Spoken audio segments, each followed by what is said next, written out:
Bom dia a todos, muito bom estar aqui com vocês novamente, ainda que virtualmente. Espero que logo nós possamos estar presencialmente para podermos adorarmos juntos, né? Bem, eu queria compartilhar com vocês a palavra do Senhor. Eu queria compartilhar um texto que está em 1 Reis 17, do 1 ao 6. Você pode abrir sua Bíblia. E o título dessa mensagem é Entre a Crise e Cristo. Bem, 1 Reis 17, do 1 ao 6, e nós vamos ler na versão NVI, você pode ler na sua versão. E diz assim a palavra do Senhor: Ora, Elias, o tesbita de Tisbe de Gileade, disse a Acabe: Juro pelo nome do Senhor, o Deus de Israel, que a quem sirvo, que não cairá orvalho nem chuva nos anos seguintes, exceto mediante a minha palavra. Versículo 2. Depois disso, a palavra do Senhor veio a Elias: Saia daqui, vá para o leste e esconda-se perto do riacho de Querite, ao leste do Jordão. Você beberá do riacho, e dei ordem aos corvos para alimentá-lo lá.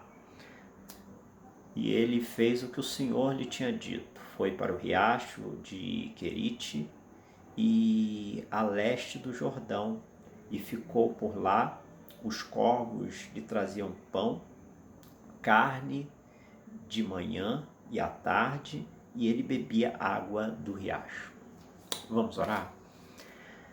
Deus amado, Deus santo, Deus glorioso, Pai, como já falei aqui, é muito bom estar com os meus irmãos, ainda que virtualmente. Mas eu peço que em nome de Jesus o Senhor fale a minha vida e use também a minha vida para falar com a vida dos meus irmãos aqui. Ainda que virtualmente, nós sabemos que a Tua graça é multiforme e ela alcança os corações e ela faz milagres, transformando vidas e gerando esperança, e uma esperança verdadeira. Fala aos nossos corações, em nome de Jesus. Amém.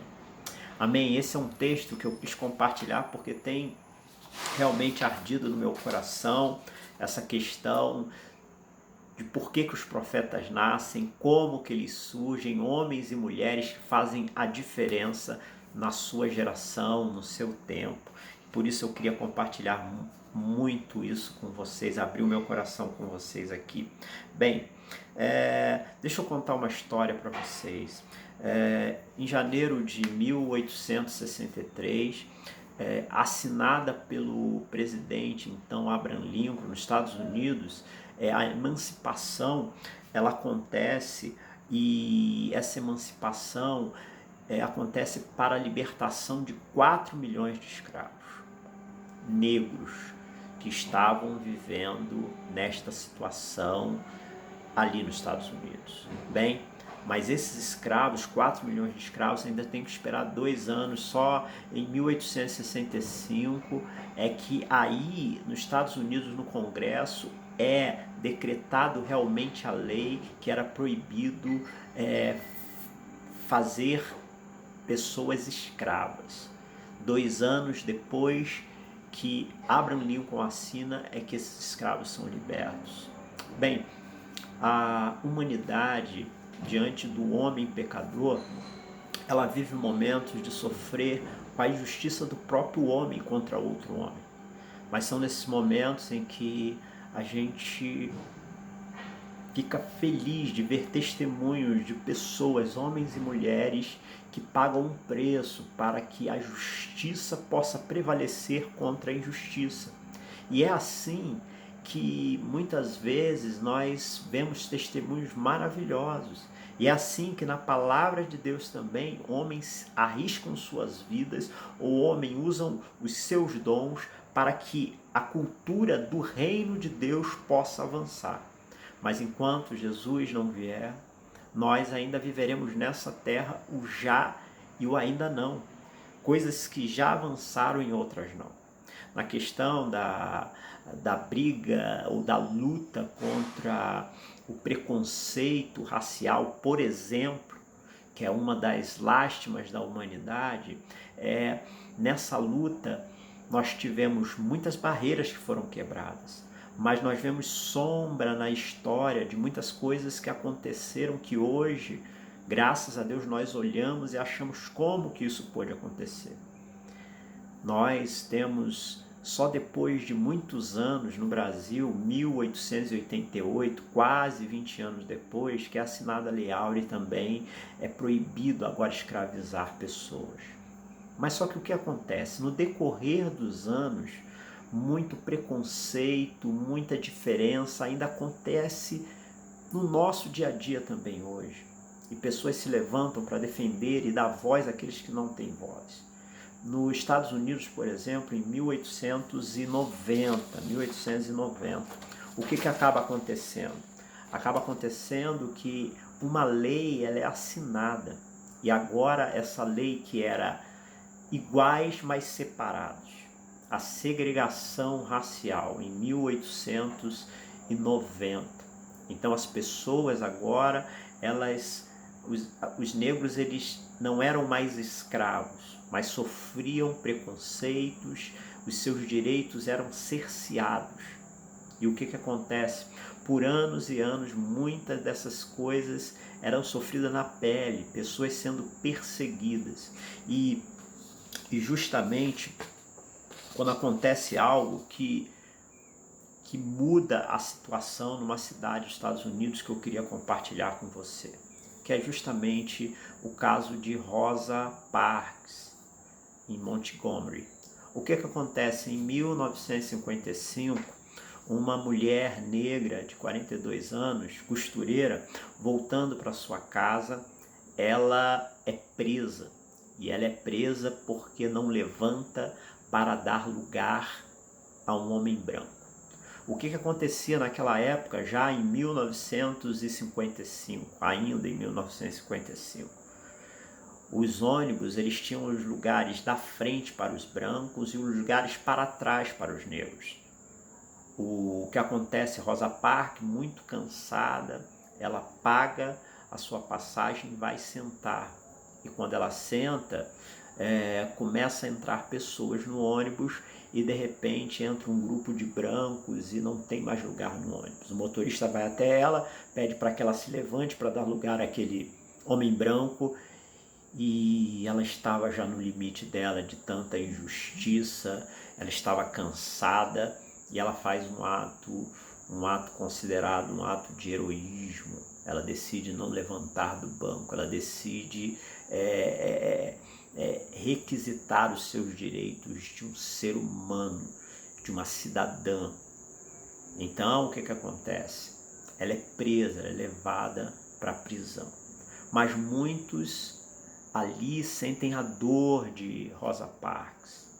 E aí começa justamente um movimento de boicote contra as empresas de ônibus. Igrejas se unem, porque Rosa Parks, que era de uma igreja batista, ela justamente tem o apoio da sua igreja e de outras igrejas, e líderes religiosos se unem e decidem boicotar ali aquela empresa de ônibus. Agora, as comunidades negras se unem junto com aqueles líderes religiosos e decidem que iriam a pé para os seus trabalhos. O problema para a empresa de ônibus ali é que 75% das pessoas que usavam aquele transporte eram negros. E a empresa foi acumulando prejuízos e prejuízos. As pessoas achavam que de repente 50%, 40% iam aderir, mas quase 100% dos negros daquela região não pegavam mais ônibus. Eles iam a pé para os seus trabalhos, às vezes andando 15 quilômetros. Mas olha só que coisa interessante. Isso durou por 382 dias. Não foi nada fácil para Rosa Parks, ela foi perseguida, negros foram ameaçados, ela foi presa e foi julgada e pagou uma multa de $10 mais os custos dos advogados, $4, o que hoje de repente a gente poderia considerar aí como uma quantia de, não sei, em torno de R$5.000 ou mais. Mas ela não desistiu e junto com pessoas recebeu apoio. E depois de quase um ano, ela conseguiu a grande vitória de ser assinado o fim da segregação racial nos ônibus dos Estados Unidos. Em 1956 é decretado o fim da segregação racial nos ônibus. Por que que isso é importante? Porque nós acabamos de ler um texto de um profeta, de um homem de Deus que fez a diferença no seu tempo e que nasce justamente quando um dos piores reis, ou o pior rei de Israel, está ali reinando. Isso não sou eu que falo, a própria Bíblia fala isso. Rosa Parks foi conhecida como justamente a mãe dos direitos civis dos negros, mas ela pagou um preço muito grande. Ameaçada de morte, ela teve que se mudar para Detroit, e outras pessoas também pagaram um preço muito grande, mas não desistiram dos seus sonhos, não desistiram de buscar direitos e dar voz para aqueles que não tinham vozes, né? Então, por que que eu trouxe esse texto? Eu trouxe esse texto de pessoas comuns, de pessoas que de repente eu e você não conhecemos, mas que estão levantando em momentos difíceis da humanidade para realmente fazer a diferença na vida de pessoas que muitas vezes elas mesmas não conhecem. O ato de Rosa Parks fez a diferença na vida de muitas vidas que passaram a ter não só direito a ônibus e lugares nos ônibus, mas passaram a ter direitos a poder entrar em alguns lugares que não poderiam, a ter direito de uma briga que mais à frente foi o direito a voto e outras coisas mais. Mas vamos voltar para o nosso texto. O nosso texto ele fala de Elias. E o que está acontecendo aqui? Diante do pior rei, que é casado com uma mulher muito perversa, Jezabel, que exterminava os profetas do Senhor, ele tem que se levantar. E a missão que Deus dá na mão dele é confrontar justamente esse rei. E ele chega para esse rei e confronta esse rei. Ele chega diante do rei e fala, olha, eu vou falar que sobre a minha palavra agora não cairá uma chuva, um orvalho, o texto que nós acabamos de ler. Então ele fala isso para Acabe. Ele chega no 17:1 e fala, ora, Elias, o tesbita de Tesbe de Gileade, disse a Acabe, juro pelo nome do Senhor, o Deus de Israel, a quem eu sirvo, que não cairá um orvalho nem chuva nos anos seguintes, exceto mediante a minha palavra. A chuva era muito importante naquela época. Sem chuva não tinha comida, sem chuva não tinha plantação, sem chuva não tinha colheita. E aquele profeta, ele está sofrendo risco de vida. A sua vida está em risco, porque ele está falando com um rei muito perverso, casado com uma mulher mais perversa ainda. Ele, segundo a palavra, foi um dos piores que passou, foi o pior, porque ele, além de fazer Israel pecar, ele também construiu um templo a Baal e adorava Baal. Bem, mas Elias ele vai e fala, e logo depois, como um homem comum, como um homem que tem medo, como um homem igual a nós, que tem sua limitação, vem a palavra de novo do Senhor para ele, fala, fuja Elias, fuja e vai para o riacho, e lá eu mandarei corvos para alimentar você e você beberá água do riacho. Um homem que enfrentou o rei agora foge sobre a ordem do Senhor. E aí, quando ele está justamente ali para onde o Senhor mandou ele, aquele riacho começa a secar. E você deve conhecer a história. Deus vem a palavra do Senhor e manda ele agora para Serepta e fala com ele, uma viúva vai sustentar você. Muito engraçado, né? Porque as viúvas naquela época eram as pessoas que tinham mais necessidades, muito necessitadas. E coisas ilógicas você mandar alguém ser sustentado por uma viúva. Mas Deus manda ele. Quantas coisas ilógicas acontecem na nossa caminhada com o Senhor. Porque Isso é milagre do Senhor. Muitas vezes as pessoas não entendem algumas coisas que você faz na sua vida, mas se você está seguindo a ordem do Senhor, não pare, continue.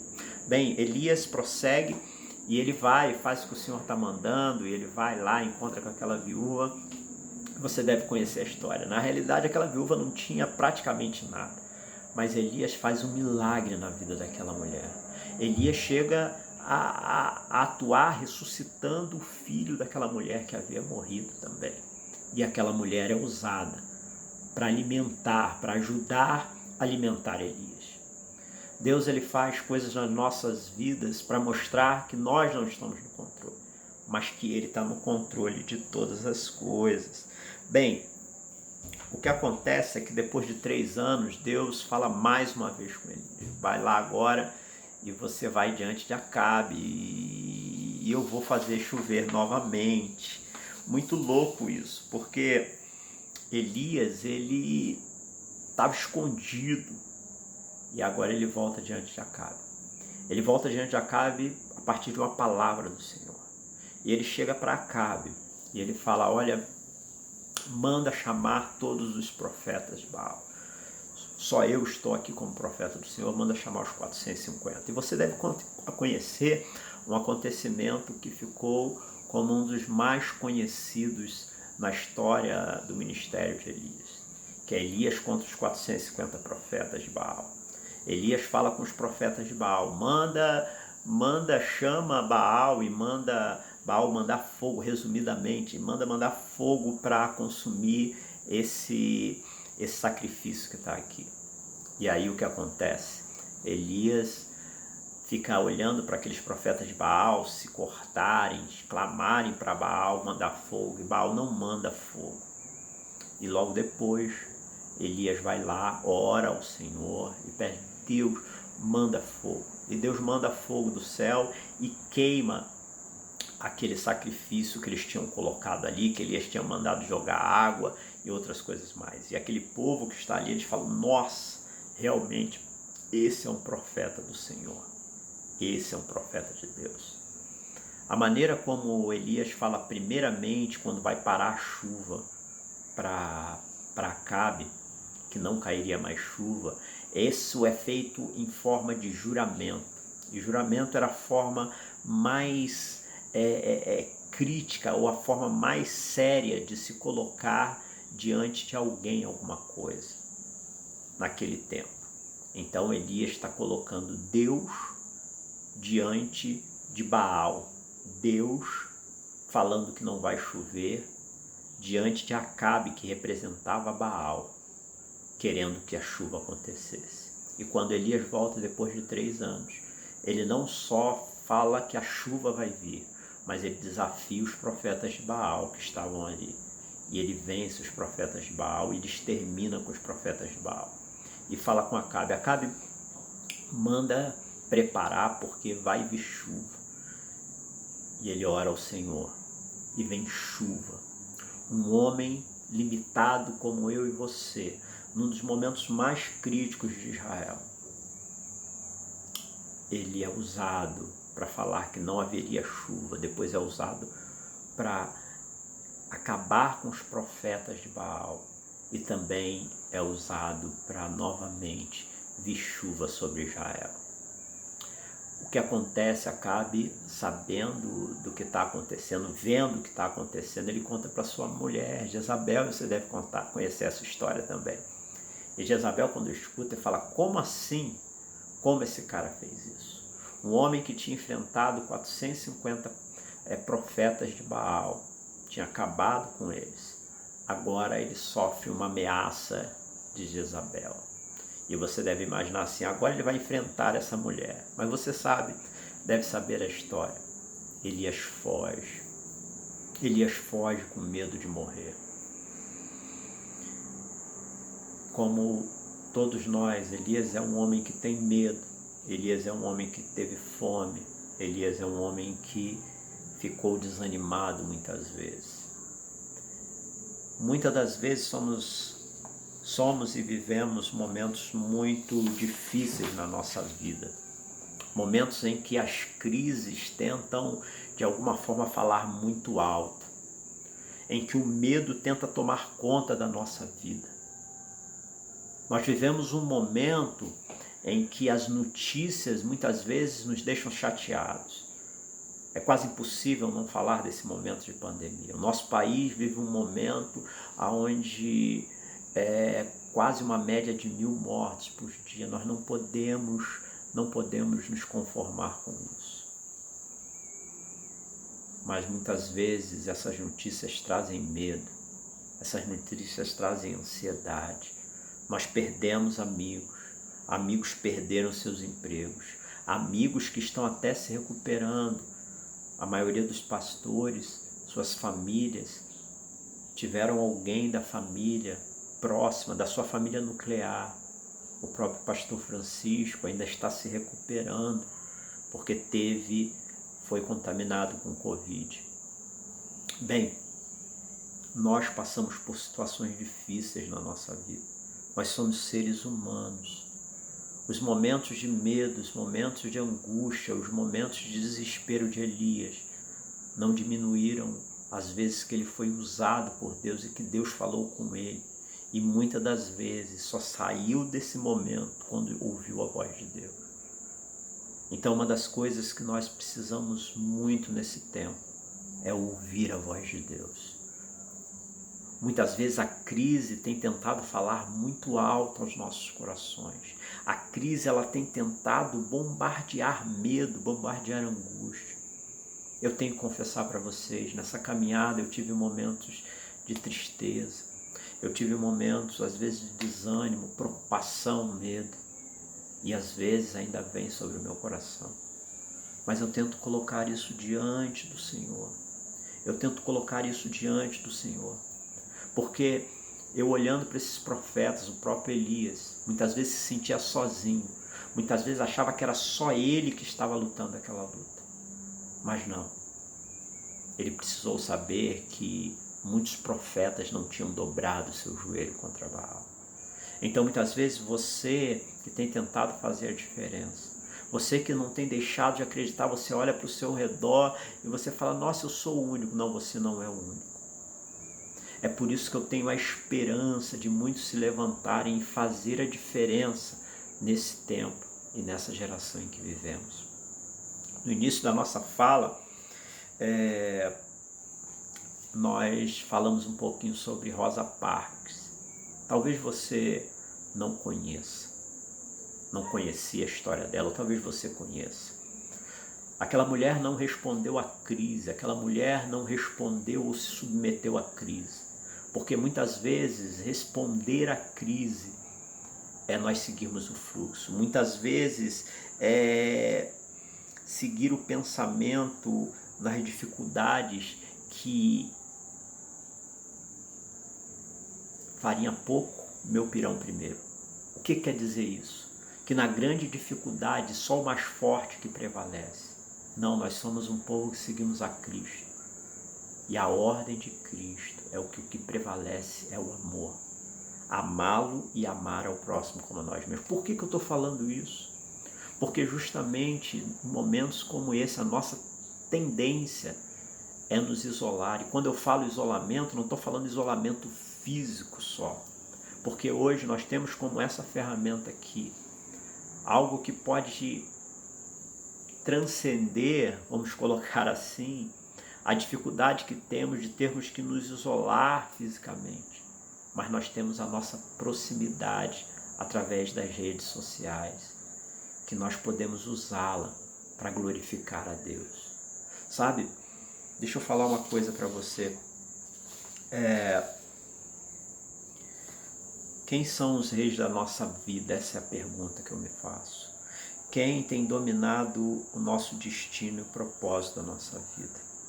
Sabe, profetas muitas vezes, ou homens que fazem a diferença, muitas vezes eles são solitários, muitas vezes eles se sentem cansados, muitas vezes eles se sentem tristes. Não é vergonha chorar, não é vergonha pedir um tempo e descansar. De repente seja esse tempo que você está precisando. descansar um pouco, chorar um pouco. Mas, como diz a própria palavra, o choro pode durar uma noite, mas a alegria vem pela manhã. É essa esperança que deve nos levantar, é essa esperança que deve nos fazer acreditar e prosseguir crendo que o nosso Deus é conosco, que o nosso Deus não nos deixa e não nos deixará só. Sabe, Rosa Parks, ela decidiu não responder à crise, submeter à crise. Eu fico feliz porque ela era uma cristã evangélica e as suas igrejas, e a igreja dela decidiu apoiá-la nesse momento. E outras igrejas se uniram, olha que coisa maravilhosa. Mas talvez você não conheça a Rosa Parks. Mas tem uma menção sobre Rosa Parks que eu queria que você escutasse, que fala assim: entretanto, a semente estava plantada. Por causa da ação de Rosa Parks, iniciou um processo que mudou a história dos Estados Unidos. A mobilização da comunidade negra de Montgomery fez surgir uma liderança significativa para a história do movimento afro-americano na luta pelos direitos civis. O pastor batista Martin Luther King. Se você não conhece a história de Rosa Parks, talvez você conheça, já deva ter escutado o nome de Martin Luther King, um pastor batista que é conhecido mundialmente. Ele se engajou nessa luta também, e ali ele ajudou a fazer o boicote das empresas de ônibus, que tinham seus prejuízos, mas depois de um ano, de 382 dias, a pressão sobre a política nos Estados Unidos fez com que esses governantes assinassem um decreto de fim da segregação racial nos ônibus dos Estados Unidos. E Martin Luther King não parou por aí. Ele prosseguiu com a sua luta, até que em 1963, justamente ali em agosto, 28 de agosto de 1963, Martin Luther King, não só mais na cidade de Montgomery, mas agora ele começa a viajar, ele começa a ganhar adeptos nos Estados Unidos e fora dos Estados Unidos, e ele organiza uma passeata que reuniu 250 mil pessoas, e ele faz o seu grande discurso, conhecido no mundo todo, que às vezes aparece na televisão, I have a dream, ou eu tenho um sonho. E eu queria ler uma parte desse discurso para você, quando ele fala assim: eu tenho um sonho que um dia, nas montanhas rubras da Geórgia, os filhos dos descendentes de escravos e os filhos dos descendentes dos donos de escravos poderão se assentar juntos na mesa da fraternidade. E Martin Luther King, ele continua nesse grande discurso para mais de 250 mil pessoas em Washington. Eu tenho um sonho, que os meus 4 filhos pequenos um dia viverão em uma nação onde não serão julgados pela cor da pele, mas pelo contrário, do seu caráter, serão julgados pelo seu caráter. Eu tenho um sonho hoje. Depois de um ano desse discurso, de grandes avanços que a luta de Martin Luther King teve, depois de um ano, em 10 de dezembro de 1964, Martin Luther King recebe o Prêmio Nobel da Paz. O que ninguém comenta, mas a gente, quando busca em sua biografia, vai saber, é que quando ele recebe a notícia que ganharia esse prêmio, ele está num hospital, cuidando de enfermidades que adquiriu durante a caminhada dele pela luta dos direitos, dando vozes a quem não tinha voz. Infelizmente, em 4 de abril de 1968, Luther King estava na sacada de um apartamento, num hotel em Lorane, na cidade de Memphis, no estado de Tennessee, e ele é assassinado com um tiro. Ali morria Martin Luther King. Mas ele, a história dele, a história de Rosa Parks, até hoje inspiram pessoas. E ele talvez não seja conhecido pelos sermões que ele deu, mas ele foi conhecido como alguém que lutou e conquistou muitos direitos para a comunidade negra. Pessoas que eram injustiçadas. Depois de receber o Prêmio Nobel da Paz em 1964, ele não parou e ele começou a lutar contra a pobreza. Martin Luther King tinha muitos defeitos. Alguns questionam porque em suas passeatas, muitas vezes, crianças e mulheres estavam lá. E como ele lutava o protesto sem atos violentos, muitas pessoas ali eram espancadas, sofreram muito. E outras pessoas que lutavam pelos direitos dos negros não concordavam com Martin Luther King. Mas ele seguiu a sua convicção de fazer com que o amor fosse uma arma forte para que muitos tivessem direito à vida. Bem, Martin Luther King e Rosa Parks morreram, né? Rosa Parks morreu em 2005, mas ela recebeu vários prêmios. Eu também tenho um sonho, que eu queria compartilhar com vocês.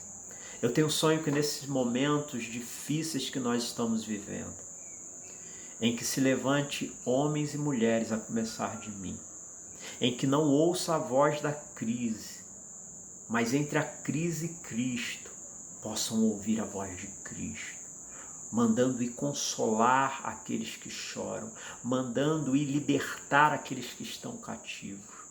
Seja dentro da sua casa, mandando uma mensagem, seja dentro da tua casa, enviando uma oferta para alguém que você sabe que está com dificuldade, seja na rua, levando comida, levando abrigo, seja participando junto com os nossos amigos que têm se levantado em todo o Brasil e fora do Brasil em missão.